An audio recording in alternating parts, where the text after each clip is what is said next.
ಈಗಿನ ಯಂಗ್ಸ್ಟರ್ಸ್ ಈಗ ನಿಮ್ಮ ಥರನೇ ಸರ್ವ್ ಮಾಡಬೇಕು ಅಂತ ಹೇಳಿದ್ರೆ ಯಾವೆಲ್ಲ ಕೋರ್ಸ್ ಮಾಡಬೇಕಾಗತ್ತೆ sir? BE you can do mechanical, electrical, electron ಮಾಡ್ಕೋಬೋದು. IT ಮಾಸ್ಟರ್ಸ್ ಒಳಗೆ they will tell you what is relevant for weapons. ತುಂಬ ಕಂಪನಿಗಳು ತುಂಬ ಆಪರ್ಚುನಿಟೀಸ್ ಇದೆ and they can give any salary. They need not follow government salary. Aircraft engine ಮತ್ತು aircraft manufacturing ವಿಚಾರದಲ್ಲಿ ಹಿಂದೆ ಬಿದ್ದಿದ್ದೀವ, ಅದಕ್ಕೆ ಏನು ಕಾರಣ? ಏಕೆಂದರೆ ಇಂಜಿನ್ ಈಸಿ ಸಿಕ್ಕತ್ತೆ, ಬೇರೆ ಈಸಿಯಾಗಿ ಸಿಗುತ್ತೆ, ಕೊಂಡ್ಕೋಬೋದು. ಮಾಡಬೇಕಾದ ಕಾಲದೊಳಗೆ ಅವರು ಸರಿಯಾದ ಒಂದು ಡಿಸಿಷನ್ ತಗೊಳ್ಳಿಲ್ಲ ಸರ್ಕಾರ. Leadership problem. ಇವಾಗ ಸ್ವಲ್ಪ ಬುದ್ಧಿ ಬಂದಿದೆ, ಇವಾಗ ಹಾಕ್ತಾ ಇದ್ವಿ, ಆದರೂ 10 ವರ್ಷ ಬೇಕು. ಸ್ಟೆಲ್ತ್ ಫೀಚರ್ ಅಂದರೆ ಏನು? ಯಾರ ಕಣ್ಣಿಗೂ ಅದು ಬೀಳಬಾರ್ದು. ಇನ್ನೊಂದು ಸೌಂಡ್ ಬರಬಾರ್ದು. ಹೇಗೆ ಸರ್ ಈಗ ನಿಮ್ಮ ಲೈಫ್ ಸ್ಟೈಲ್ ಹೇಗಿರುತ್ತೆ? ಅರ್ಧ ಮುಕ್ಕಾಲು ಗಂಟೆ ಯೋಗ, ಒಂದು ಅರ್ಧ ಮುಕ್ಕಾಲು ಗಂಟೆ ವಾಕಿಂಗ್. ನಾವೇನು ಮಾಡ್ತೀವಿ, ನಾವೇ ಲಿಮಿಟ್ ಹಾಕೊಂಡ್ಬಿಡ್ತೀವಿ. ಕೆಪಾಸಿಟಿ ಇಷ್ಟೇ, ಕೇಬಲಿಟಿ ಇಷ್ಟೇ, ಟೈಮ್ ಇಷ್ಟೇ. ಇನ್ನು ನೆಕ್ಸ್ಟು 10-20 ವರ್ಷ ಆದಮೇಲೆ ನಿಮಗೆ ಎನರ್ಜಿಯಿಂದ ಇಲ್ಲಿಂದ ಬರುತ್ತೆ. ಆದರೆ ನಾನು ಲಾಸ್ಟ್ 10 ವರ್ಷದಿಂದ ಎನರ್ಜಿ ಮೇಲೆ ರಿಸರ್ಚ್ ಮಾಡ್ತಾ ಇದ್ದೀನಿ. ಅದು ಫಿಷನ್ ಅಲ್ಲ, ಫ್ಯೂಷನ್ ಅಲ್ಲ, it's called cold fusion. Sir ಈಗ ಡಿಫೆನ್ಸ್ ಮ್ಯಾನುಫ್ಯಾಕ್ಚರಿಂಗ್ ಅಂತ ಬಂದಾಗ ಈಗಿನ ಯಂಗ್ಸ್ಟರ್ಸ್ ಈಗ ನಿಮ್ಮ ಥರನೇ ಸರ್ವ್ ಮಾಡಬೇಕು ಅಂತ ಹೇಳಿದ್ರೆ ಡಿಫೆನ್ಸ್ ಮ್ಯಾನುಫ್ಯಾಕ್ಚರಿಂಗ್ನಲ್ಲಿ, ಡಿಫೆನ್ಸ್ R&Dಯಲ್ಲಿ ಕರಿಯರ್ ಕಂಡ್ಕೋಬೇಕು ಅಂತ ಹೇಳಿದ್ರೆ ಹೇಗೆ ಅವ್ರ ಎಜುಕೇಷನಲ್ ಅಕಾಡೆಮಿಕ್ ಚಾಯ್ಸಸ್ ಏನಾಗಿರಬೇಕು, ಅವ್ರು ಹೇಗೆ ಹೆಜ್ಜೆ ಇಡಬೇಕು, ಹೇಗಿದೆ ಅಪಾರ್ಚುನಿಟೀಸ್? ಈಗ ಪ್ರೈವೇಟ್ ಕಂಪ್ನೀಸ್ ಕೂಡ ಬರ್ತಾ ಇದಾವಲ್ವಾ? ಇವಾಗ ಸರ್ಕಾರದ ನೀತಿ ಏನಾಗಿದೆ, ಚೇಂಜ್ ಮಾಡಿದ್ದಾರೆ. ಏನೇನು ಇಂಡಸ್ಟ್ರಿ ಮಾಡಬಹುದು ಅದನ್ನ ಸರ್ಕಾರ ಮಾಡಬಾರ್ದು. ಯಾವ್ದು ಇಂಡಸ್ಟ್ರಿ ತಗೊಳ್ಳಿ, ನೀವು L&T ತಗೊಳ್ಳಿ, ಟಾಟಾಸ್ ತಗೊಳ್ಳಿ, ಅವ್ರು ಏನೋ ಮಾಡಕ್ಕಿದ್ರೆ ಅದನ್ನ ನಾವ್ಯಾಕೆ ಮಾಡಬೇಕು? ಅವರೇ ಮಾಡಲಿ, ಅವರೇ ಮ್ಯಾನುಫ್ಯಾಕ್ಚರ್ ಮಾಡಲಿ, ಅವರೇ ಇನ್ವೆಸ್ಟ್ ಮಾಡಲಿ, ಅವರೇ ಎಕ್ಸ್ಪೋರ್ಟ್ ಮಾಡಲಿ, ಅವರೇ ನಮಗೂ ಕೊಡಲಿ, ನಾವು ತಗೋತೀವಿ. ಆದ್ದರಿಂದ ಅದು ಬಿಟ್ಬಿಡಿ. ನಾವೇನು ಮಾಡಬೇಕು, ಸರ್ಕಾರ ಅಂದರೆ ಅವ್ರು ಯಾರಿಗೂ ಮಾಡೋಕ್ಕಾಗದೇ ಇರೋವಂಥದ್ದು ನಾವು ಮಾಡ್ತೀವಿ. ಸೊ ಇವಾಗ ಆದ್ದರಿಂದ ಎಲ್ರಿಗೂ ಎಂಪ್ಲಾಯ್ಮೆಂಟ್ ಆಪರ್ಚುನಿಟಿ ಜಾಸ್ತಿ ಆಗಿದೆ. Because directly companies will hire people. Rocket scientist, missile scientist, they can directly go. ಅದಕ್ಕೆ ಎಜುಕೇಷನ್ ಬರುತ್ತೆ. ಮೊದಲು 1-2 ಕಡೆ ಆಗೋದು. ಇವಾಗ they allowed many universities to start course in defence technologies. At least ಒಂದು 15-20 ಯೂನಿವರ್ಸಿಟಿ ಕೊಟ್ಬಿಟ್ಟಿದ್ದಾರೆ. ಆಮೇಲೆ AICTE also is now supporting more and more universities to make courses available in defense technologies. ಯಾವೆಲ್ಲ ಕೋರ್ಸ್ ಮಾಡಬೇಕಾಗುತ್ತೆ ಸರ್? ಅದೆಲ್ಲ ಒಂದು ಸಿಲೆಬಸ್ ಕೊಟ್ಟಿದ್ದಾರೆ.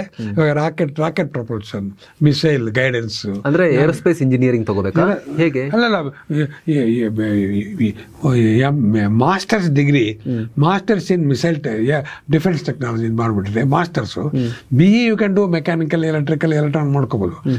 IT masters ಒಳಗೆ they will tell you what is relevant for weapons, defence weapons. ಆ ಥರ masters ಕೊಟ್ಟಿದ್ದಾರೆ. ಕೆಲವು ಕಡೆ they are even trying BTech level it sir. ಈ sir aeronautics you do aero defence ಆ ಥರ. So they have given lot of flexibility ನಾವು. ಆದ್ದರಿಂದ ಎಂಪ್ಲಾಯ್ಮೆಂಟ್ ಬೇಕು ಅಂದರೆ directly they can go to industry. ಅಲ್ಲಿ ಗೌರ್ಮೆಂಟ್ ಇಲ್ಲ, you can go change the jobs, easy ಅಲ್ವಾ? ಸರ್ಕಾರ ಅಂದರೆ ಪ್ರೊಸೀಜರು, ಅದಕ್ಕೆ ಅಡ್ವರ್ಟೈಸ್ಮೆಂಟು, ಈ ಗೌರ್ಮೆಂಟ್ ಪ್ರೈವೇಟ್ಲಿ ಏನು ಬೇಕಾದ್ರೆ ಮಾಡ್ಬೋದು. ಸೊ ಇವಾಗ ಯುವ ಜನಾಂಗಕ್ಕೆ ಈ ರೀತಿ ಡಿಫೆನ್ಸಲ್ಲಿ ಮಾಡಬೇಕು ಅಂದರೆ ತುಂಬ ಕಂಪನಿಗಳು ತುಂಬ ಆಪರ್ಚುನಿಟೀಸ್ ಇದೆ and they can give any salary. They need not follow government salary. They get A bright fellow, they can pay more. Okay. And they can export. When they can export, their economy, financial strength also goes up. Okay, ಈ ರೀತಿ ಎಲ್ಲ ಇರುವಂಥ ಸಿಚುವೇಶನಲ್ಲಿ ಒಂದು ಪ್ರಶ್ನೆ ಬರುತ್ತೆ. Especially aircraft ಮತ್ತು aircraft ಇಂಜಿನ್ಗಳ ವಿಚಾರಕ್ಕೆ ಬಂದಾಗ, ಈಗ ನಮ್ಮ ಹತ್ರ HAL ಒಂದೇ ಕಂಪ್ನಿ ಇರೋದು, ನಮಗೆ ಏರ್ಕ್ರಾಫ್ಟ್ಗಳನ್ನು ಮ್ಯಾನುಫ್ಯಾಕ್ಚರ್ ಮಾಡುವಂತಹ ಕಂಪನಿ. ಬಟ್ ಇಂಜಿನ್ ನಮಗೆ ಇನ್ನೂ ಕೈಗೆ ಸಿಕ್ಕೇ ಇಲ್ಲ. ಅದ್ರ ಪರಿಣಾಮನೇ ನಮಗೆ 5th ಜನರೇಷನ್ ಫೈಟರ್ ಜೆಟ್ ಕೂಡ ತುಂಬ ಡಿಲೇ ಆಗ್ತಿದೆ. 4.5 ಜನರೇಷನಲ್ಲೂ ಕೂಡ ನಮಗೆ ಸುಮಾರು ಕಂಪ್ಲೇಂಟ್ಸನ್ನು ಏರ್ಫೋರ್ಸೇ ಹೇಳ್ತಾ ಇತ್ತು ವೇಜಸ್ಸಲ್ಲಿ. ಸೊ ಮತ್ತು ಆಮ್ಕಾದ ಬಗ್ಗೆ ಕೂಡ ಚರ್ಚೆ ನಡೀತಾ ಇದೆ. ಸೊ ಪರ್ಟಿಕ್ಯುಲರಾಗಿ ಏರ್ಕ್ರಾಫ್ಟ್ ಬಗ್ಗೆ ನಾವು ಹೋಗಿಲ್ಲ ಅಂದರೂ ಕೂಡ ಜನರಲಿ ನಾವು ಏರ್ಕ್ರಾಫ್ಟ್ ಇಂಜಿನ್ ಮತ್ತು ಏರ್ಕ್ರಾಫ್ಟ್ ಮ್ಯಾನುಫ್ಯಾಕ್ಚರಿಂಗ್ ವಿಚಾರದಲ್ಲಿ ಹಿಂದೆ ಬಿದ್ದಿದ್ದೀವ, ಅದಕ್ಕೆ ಏನು ಕಾರಣ? ಇವಾಗ ನೀವು ಸ್ವಲ್ಪ ರಾಕೆಟ್ ಮೆಷಿನ್ ಸ್ವಲ್ಪ ಹೆಚ್ಚಾಗಿ ಬಂದಿದ್ದೀರಿ. ಇವಾಗ ಏರ್ಕ್ರಾಫ್ಟ್ ಇಂಜಿನ್ ವಿಷಯಕ್ಕೆ ಬಂದಿದ್ದೀರಿ. ಇವಾಗ ಏನಾಗಿದೆ, ಇವಾಗ ಏರ್ಕ್ರಾಫ್ಟ್ ಇವಾಗ Tatas are assembling helicopters and passenger transport aircraft assembly Tatas are doing, and helicopter also Tatas are doing. So now you cannot say only HAL. There are other options available for ಇವಾಗ ಶುರುವಾಗಿದೆ. Some more company will come. ಅದೇ ಥರ missile ಬಂದಾಗ aircraft ಬರ್ತಿದೆ. Aircraft engine is a big, ಯಾಕೆ ನಾನು ಹೇಳಿದೆ subsonic ramjet, supersonic ramjet, aircraft engine they come under same class. Okay, ನಾವು ಎಂಜಿನ್ R&D ಇರೋದು ಬೆಂಗಳೂರಲ್ಲಿದೆ, AD ಅಂದ್ಬಿಟ್ಟು they are supposed to do GTR engine ಮಾಡ್ತಾರೆ, AD GTR ಮಾಡಬೇಕು ಅಂತ ಇತ್ತು. ಅದು ಮಾಡಿ ಶುರು ಮಾಡಿದ್ರು, ಯಾವುದು ಜೆಟ್ ಎಂಜಿನ್ನ ಕಾವೇರಿ ಮಾಡಿ ಶುರು ಮಾಡಿದ್ರು. ಅದು ಬಿಕಾಸ್ ಅದರೊಳಗೆ 3 ಚಾಲೆಂಜ್ ಇದೆ. ಒಂದು ಮೆಟೀರಿಯಲ್, ಬಿಕಾಸ್ ಅಲ್ಲಿ ಒಳಗಡೆ ಕಂಬಷನ್ ಆಗ್ತಾ ಇರುತ್ತೆ, ಅಲ್ಲಿ ಬ್ಲೇಡ್ಗಳಿರುತ್ತೆ. ಅದು ಒಂದು ಈ ನಾರ್ಮಲ್ ಯಾವ ಗೊತ್ತಿರೋ ಮೆಟೀರಿಯಲ್ ಯೂಸ್ ಮಾಡೋಕ್ಕಾಗಲ್ಲ. ಅದಕ್ಕೋಸ್ಕರ ಸ್ಪೆಷಲ್ ಮೆಟೀರಿಯಲ್ ತಯಾರು ಮಾಡಬೇಕು. ಅದು ನಮ್ಮ ಹತ್ರ ಹಿಂದೆ ಬಿದ್ದಿದ್ದೀವಿ ಮೆಟೀರಿಯಲ್. ಒಂದು ಮೆಟೀರಿಯಲ್, ಆಮೇಲೆ ಮ್ಯಾನುಫ್ಯಾಕ್ಚರಿಂಗ್ ಮೆಟೀರಿಯಲ್ ಬಂದರೂ ಅದು ಯಾವ ರೀತಿ ಬ್ಲೇಡು, ಯಾವ ರೀತಿ ಕಂಬಸ್ಟರ್, ಫ್ಯಾಬ್ರಿಕೇಷನ್ ಈಸ್ ಅದರ್ ಚಾಲೆಂಜ್. ಮೂರನೇದು 2 ಮಾಡಿದ್ಮೇಲೆ assembling and testing. Engine testing ಒಂದೇ ಕಡೆ ಇವಾಗ GTR ಒಂದೇ ಇರೋದು. ಇವಾಗೇನೋ ಪ್ರೈವೇಟ್ ಏನೋ ಮಾಡೋಕ್ಕೆ ಟ್ರೈ ಮಾಡ್ತಾ ಇದ್ದಾರೆ. ಆದ್ದರಿಂದ 3 ಚಾಲೆಂಜು, 3ರಲ್ಲೂ ಏನೇನೋ ಬೇರೆ ಬೇರೆ ಕಾರಣಗಳಿಂದ 3 ಡಿಲೇ ಆಗಿದೆ. We are left. ಇವಾಗ ಅದೇ ಅದೃಷ್ಟವಶಾತ್ ಈ ಮಿಸೈಲ್ಗೆ ಎಲ್ಲ ಪ್ರೊಪಲ್ಷನ್ ನಾವೇ ಮಾಡ್ತೀವಿ. Solid propulsion, liquid propulsion, ramjet propulsion ಎಲ್ಲ ನಾವೇ ಮಾಡ್ತೀವಿ. ಅದೇ ರೀತಿಯ ಒಂದು ಫೋಕಸ್ಸು ಎಂಜಿನಿಗೆ ಬಂದಿಲ್ಲ. ಯಾರ ಮೇಲೆ ಆದರೂ ನಾವು ದೋಷ ಕಂಡುಹಿಡಬೇಕೋ ಅದೊಂದು ಬೇರೆ ವಿಷಯ. ಬಟ್ ನಮ್ಮ ಆಸ್ ಎ ಕಂಟ್ರಿ ಈ ಫೋಕಸ್ ನಾವು ಹೇಗೆ ಮಾಡಿದ್ವೋ ಈ ಏರ್ಕ್ರಾಫ್ಟ್ ಇಂಜಿನಿಯರಿಂಗ್ ಮಾಡಿಲ್ಲ. ಮಾಡಬೇಕಾದ ಕಾಲದೊಳಗೆ ಅವರು ಸರಿಯಾದ ಒಂದು ಡಿಸಿಷನ್ ತೊಗೊಳ್ಳಿಲ್ಲ ಸರ್ಕಾರ. ಮಿನಿಸ್ಟ್ರಿ ಆಫ್ ಡಿಫೆನ್ಸು ತೊಗೊಳ್ಳಿಲ್ಲ, ಯಾರು ತೊಗೊಳ್ಳಿಲ್ಲ. ಏನೋ ಸ್ವಲ್ಪ ಅದಕ್ಕೆ, ಏಕೆಂದರೆ ಎಂಜಿನ್ ಈಸಿ ಸಿಕ್ಕತ್ತೆ, ಬೇರೆ ಈಸಿಯಾಗಿ ಸಿಗುತ್ತೆ, ಕೊಂಡ್ಕೋಬೋದು. ಯಾಕೆ ಇವಾಗ ಮಿಸೈಲ್ ಈಸಿ ಸಿಕ್ಕಲ್ಲ, ಕೊಂಡ್ಕೊಳ್ಳೋದು ಭಾಳ ಕಷ್ಟ. ಟೆಕ್ನಾಲಜಿ ಕೋಸ್ಟಲ್ ಕಷ್ಟ. ಇವಾಗ ನೀವು ಬ್ರಹ್ಮಾಸ್ತ್ರ ಮಿಸೈಲ್ ಯಾರು ಕೊಡೋದಿಲ್ಲ, ಸಿಕ್ಕೋದಿಲ್ಲ.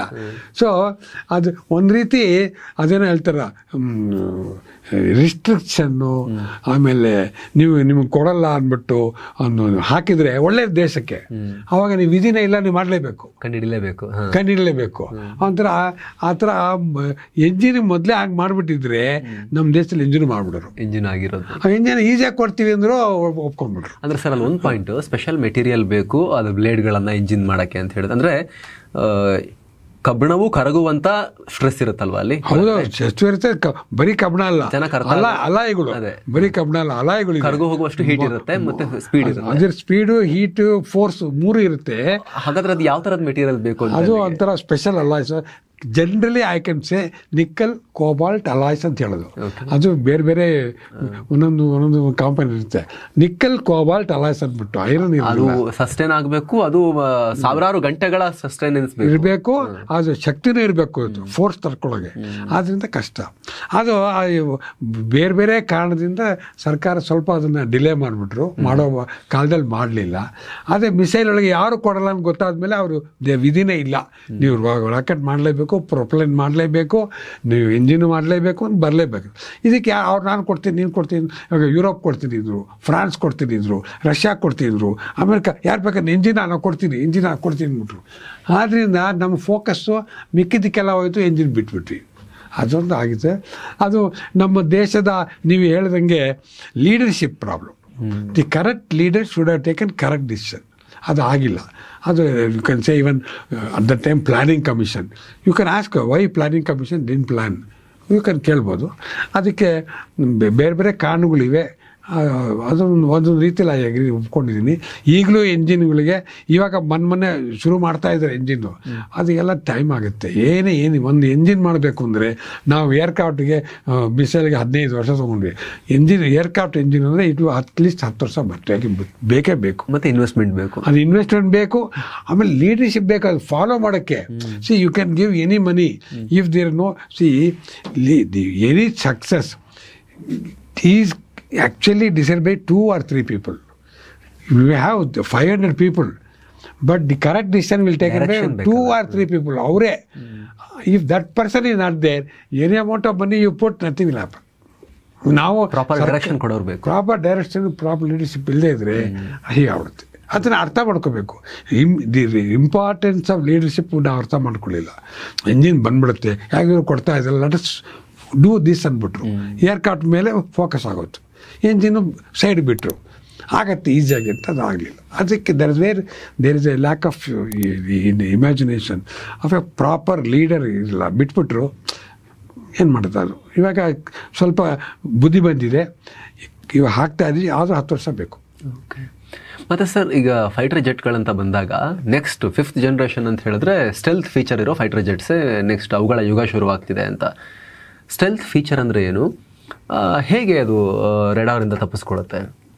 ಒಂದು ವೆರಿ ಇಂಟ್ರೆಸ್ಟಿಂಗ್ ಟಾಪಿಕ್ ನೀವು ಹೇಳ್ತಾ ಇದ್ದೀರಿ. ಸ್ಟೆಲ್ತ್ ಅಂದರೆ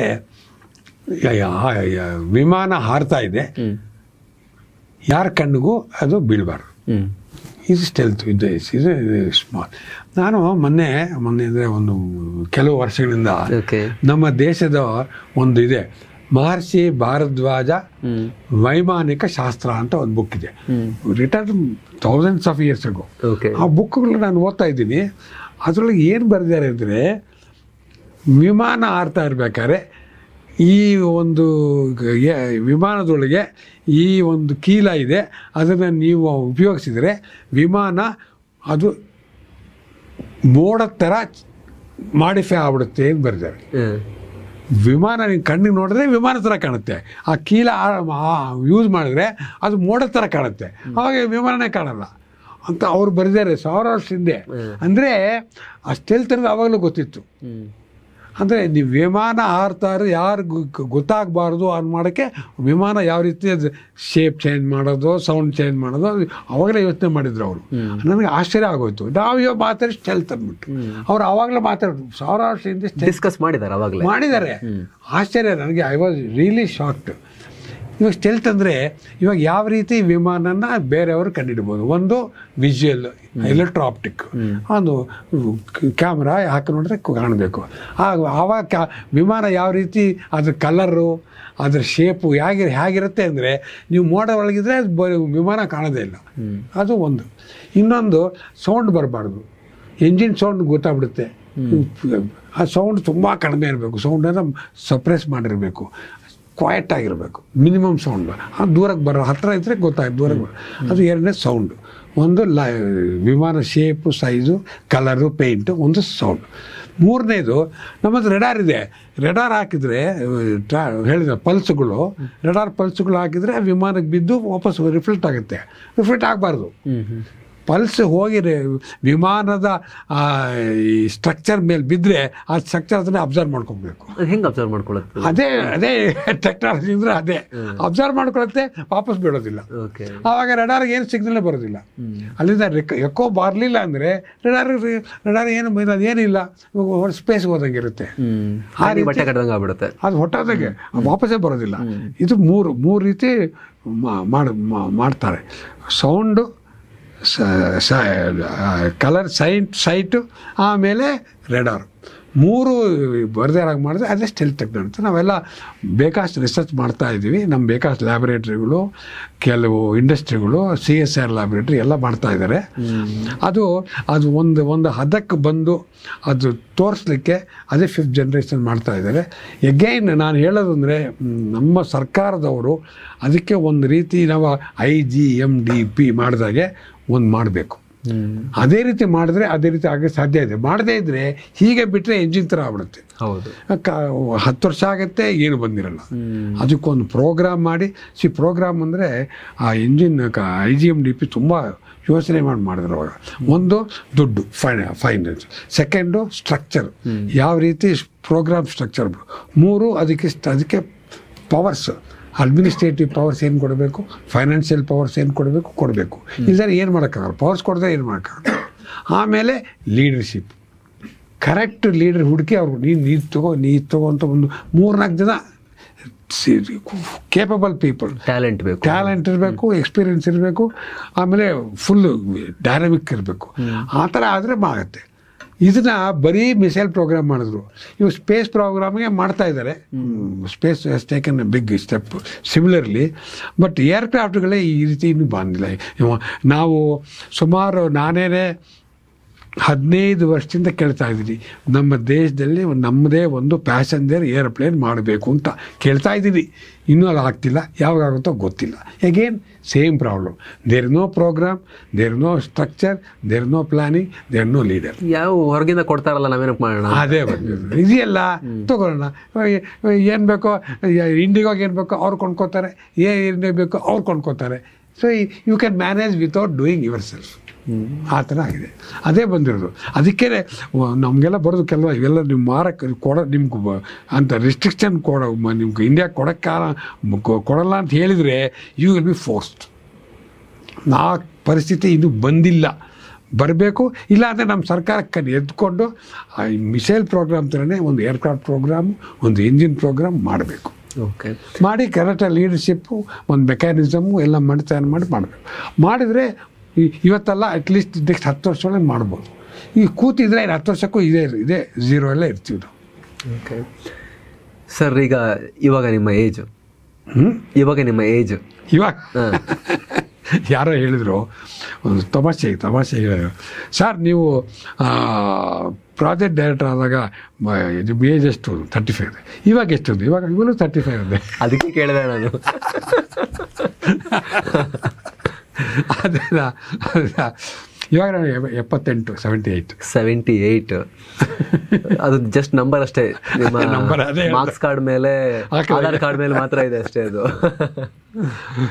ಹೇಗೆ ಸರ್ ಈಗ ನಿಮ್ಮ ಲೈಫ್ ಸ್ಟೈಲ್ ಹೇಗಿರುತ್ತೆ? ನೀವು ಹೇಗೆ ಅಂದರೆ ಈಗ ನಾವು ತುಂಬ ಕೇಳಿರೋದೇನೆಂದರೆ, ಬುದ್ಧಿಯನ್ನು ತುಂಬ ಆ್ಯಕ್ಟಿವ್ ಆಗಿ ಯಾರು ಇಟ್ಕೊಂಡಿರ್ತಾರೋ ಮತ್ತು ಕೆಲಸಕ್ಕೆ ಬರುವಂಥ ವಿಚಾರಗಳಲ್ಲಿ ಯಾರು ಖರ್ಚು ಮಾಡ್ತಿರ್ತಾರೋ ಅವರಿಗೆ ಯಾವತ್ತೂ ಕೂಡ ವಯಸ್ಸು ಅನ್ನೋದು ಕೇವಲ ನಂಬರ್ ಅಷ್ಟೇ ಆಗಿರುತ್ತೆ. ಅವ್ರಿಗೆ ಅದು ರಿಯಲ್ ಲೈಫಲ್ಲಿ ಇಂಪ್ಯಾಕ್ಟ್ ಮಾಡಲ್ಲ. ಅಜಿತ್ ದೋವಲ್ ಅವ್ರು ಹೇಳೋದು ನಾನು ಕೇಳಿದ್ದು. ಅವ್ರೇನು ಒಂದು ಸ್ಪೀಚಲ್ಲಿ ಹೇಳ್ತಾ ಇದ್ರು, ಬ್ರೈನ್ ಅನ್ನೋದು ಸ್ಪಾಂಜ್ ಥರ. ಅದರಲ್ಲಿ ಮಡ್ಡಿ ಜಾಸ್ತಿ ಕೂತ್ರೆ ನೀರು ಹೀರ್ಕೊಳ್ಳೋ ಅಬಿಲಿಟಿ ಕಮ್ಮಿ ಆಗುತ್ತೆ.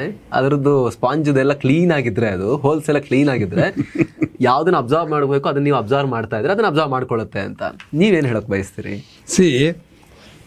ನಾನು ಅಜಿತ್ ದೋವಲ್ ಹೇಳೋದು ಒಂದು ರೀತಿ ಕರೆಕ್ಟೇ. ನಾನು ಒಂದು ಸ್ಟೆಪ್ ಮುಂದಕ್ಕೆ ಹೋಗ್ತೀನಿ. ಇವಾಗ ನಮ್ಮ ದೇಹ, ಇವಾಗ ದೇವರು ಕೊಟ್ಟಿರೋ ದೇಹ fantastic capability. Is like a very wonderfully design machine. ಇದಕ್ಕೆ ಬುದ್ಧಿ ಇದೆ, ಶಕ್ತಿ ಇದೆ, ಆಮೇಲೆ ಅನಾಲಿಟಿಕಲ್ ಕೇಪಬಿಲಿಟಿ ಇದೆ, ಏನೇನೋ ಇದೆ. ಆಮೇಲೆ ಯಾವ ರೀತಿ ನಮ್ಮ ದೇಹ ಅದು ಕೆಲಸ ಡಿಮ್ಯಾಂಡ್ ಮೇಲೆ they will also change, they will also improve. This only human beings can do. You cannot build my machine. It is not like ನೀವು ಬುದ್ಧಿನ ಜಾಸ್ತಿ ಉಪಯೋಗಿಸಿ ಮೆದುಳಿನ ಶಕ್ತಿ ಜಾಸ್ತಿ ಆಗುತ್ತೆ. ನೀವು ನರಶಕ್ತಿ ಉಪಯೋಗಿಸಿ ವಾಕಿಂಗು, ರನ್ನಿಂಗು, ಜಾಗಿಂಗು ಮಾಡಿ ಮಸಲ್ ಪವರ್ ಜಾಸ್ತಿ ಆಗುತ್ತೆ. ನೀವು ಯೋಚನೆ ಶಕ್ತಿ, ಕ್ಯಾಲ್ಕುಲೇಷನ್ನು, ಮ್ಯಾಥಮೆಟಿಕ್ಸ್ ಮಾಡ್ತಾಯಿರಿ, ಮ್ಯಾಥಮೆಟಿಕಲ್ ಕೇಪಬಿಲಿಟಿ ಜಾಸ್ತಿ ಆಗುತ್ತೆ. ನೀವು ಉಲ್ಟಾ ಮಾಡಿ ನಮ್ಗೆ ಭಾಳ ಸುಸ್ತಾಯಿತು ಅಂದರೆ ದೇಹನೂ ಸುಸ್ತಾಗುತ್ತೆ. So your capability God has given is fantastic. So don't underestimate your own strength, your own capability, your own capacity. ನಾವೇನು ಮಾಡ್ತೀವಿ, ನಾವೇ ಲಿಮಿಟ್ ಹಾಕೊಂಡ್ಬಿಡ್ತೀವಿ. ಮೈ ಕೆಪಾಸಿಟಿ ಇಷ್ಟೇ, ಕೇಪಬಿಲಿಟಿ ಇಷ್ಟೇ, ಟೈಮ್ ಇಷ್ಟೇ, ನಾನು 10 ಗಂಟೆ ನಿದ್ದೆ ಮಾಡಬೇಕು, 4 ಸಲ ಊಟ ಮಾಡಬೇಕು, ಇದೆಲ್ಲ ನಾವೇ ಹಾಕೊಂಡ್ಬಿಡ್ತೀವಿ. ಆ ಥರ ಇಲ್ಲ. ನಮ್ಮ ದೇಶದ ಕೇಬಲಿಟಿ ಬೇಕಾಷ್ಟು ಶಕ್ತಿ ಇದೆ. ನಾವು ನನಗೆ I have got infinite capability ಅಂದ್ಕೊಂಡು ಡಿಸೈಡ್ ಮಾಡ್ಕೊಂಬಿಡಿ, nothing will happen. You say God has given me a body and a brain and a mind of infinite capability. ನಾನು ಏನು ಮಾಡಲಿಕ್ಕೂ ನನಗೆ ಶಕ್ತಿ ಕೊಟ್ಟಿದ್ದಾರೆ, ಆದ್ದರಿಂದ ನಾನು ಮಾಡ್ತೀನಿ ಅಂದ್ಕೊಂಬಿಟ್ರೆ ಆಗುತ್ತೆ. ನಾವು ಅದು ಬಿಟ್ಬಿಟ್ಟು ನಾನು ಎಲ್ಲಿ ಮಾಡೋಕ್ಕಾಗತ್ತಪ್ಪ, ಇದು ಯಾರು ಕೇಳ್ತಾರೆ ಹಾಗೆ ಹೀಗೆ ಅಂದ್ಕೊಂಬಿಟ್ರೆ body also will tell you are tired. If you say body very well you are not tired, work ಅಂದರೆ ವರ್ಕ್ ಮಾಡುತ್ತೆ, ಯು ಆರ್ ಟಯರ್ಡ್ ರಿಲ್ಯಾಕ್ಸ್ ಅಂದರೆ ರಿಲ್ಯಾಕ್ಸ್ ಮಾಡುತ್ತೆ. ಆದ್ದರಿಂದ ನೀವು ಬುದ್ಧಿಶಕ್ತಿ, ಆಮೇಲೆ ನಿಮ್ಮ physical capability also. You should not be sitting in a corner and do thing. You can do everything you requires. You have to move around, you have to talk, you have to go to places, you have to meet people. In addition to your brain has to work. So the brain activities and muscle activities both are required. If one of them is only brain is there, then you will do only certain things. ನೀವೇನೇನು ಮಾಡ್ತೀರಿ sir ಎರಡು ಆಕ್ಟಿವಿಟೀಸಲ್ಲಿ?